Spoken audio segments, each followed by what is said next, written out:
Subscribe now and press the bell icon. Never miss an update.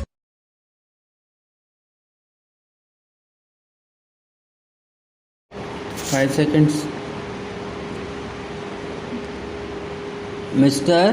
President, when I received your invitation to inaugurate this, the 39th annual session of the Federation of Indian Chambers of Commerce and Industry, I was somewhat hesitant in accepting it. I was aware that since independence, each annual session of the Federation has been inaugurated by the Prime Minister. This, in fact, was the main reason for my reluctance.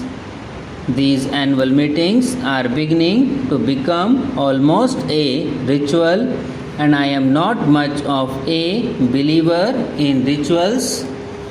I am also not happy about the tendency to turn to the Prime Minister to inaugurate every function of importance and to consider that a function which is not inaugurated by the Prime Minister is only of second-rate importance.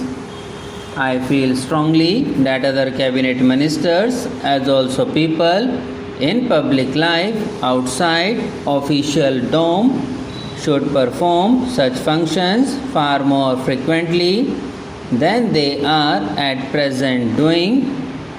Your experience will always be useful. Within the ranks of industry, the younger group feels that it is not fully playing its part.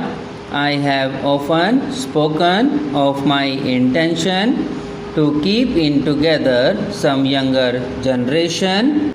I am calling together some younger industrialists, technicians and managers from both the private and public sectors to discuss concrete and specific problems within the broad framework of our basic objectives.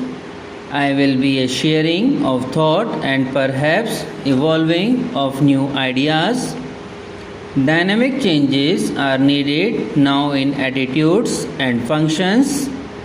In your address, Mr. President, you have pointed out that India is still a depressingly poor country and expressed concern that we have not succeeded well enough in our effort to reduce poverty and develop our economy.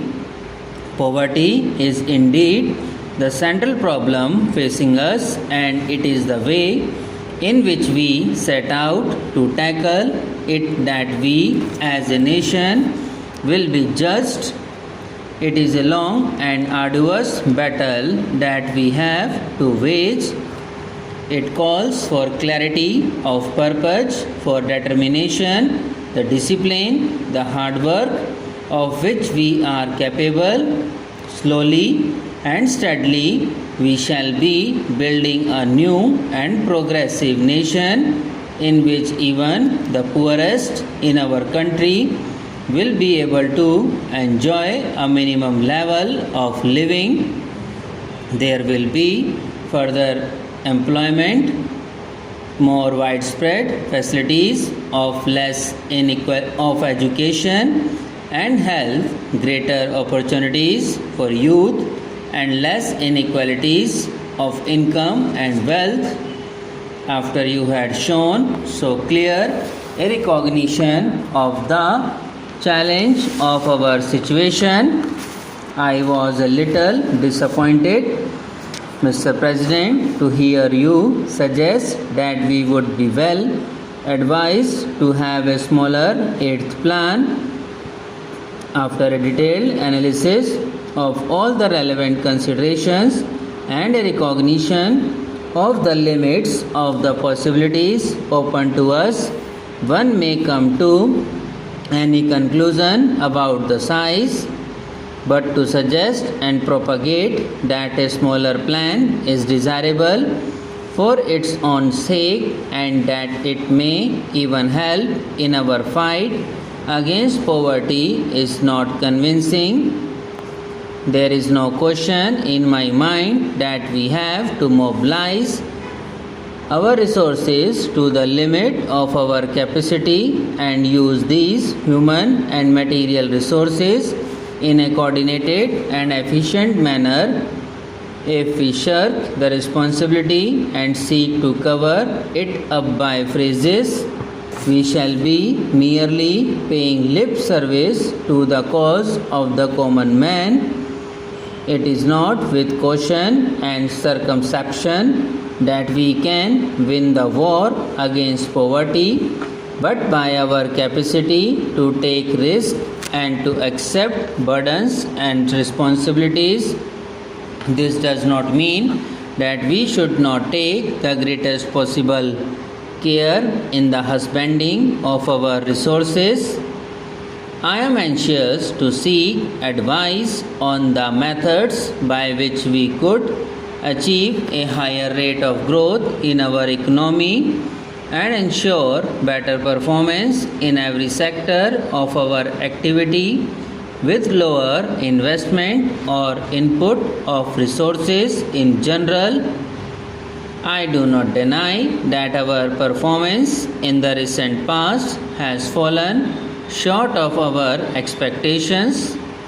We could have done better in many directions. However, let us not belittle our achievements. There is much in our record of the last 3 plans of which we can legitimately be proud. Let us not forget that the current level of industrial production is nearly twice of what it was in 1955, and we produce a large range of commodities which we did not produce before. The output of food grains increased by 70% between 1990-91 and 1994-95. Let us not ignore the great progress in education, especially primary education and technical education. New skills have been developed. Science and technology are making their presence felt in distant villages. Much of the frustration which exists in the Indian economy today and which you have voiced flows from the fact that the performance of the third plan has fallen short of our hopes. Let us by all means learn from our mistakes and attempt to correct them to best of our abilities and resources.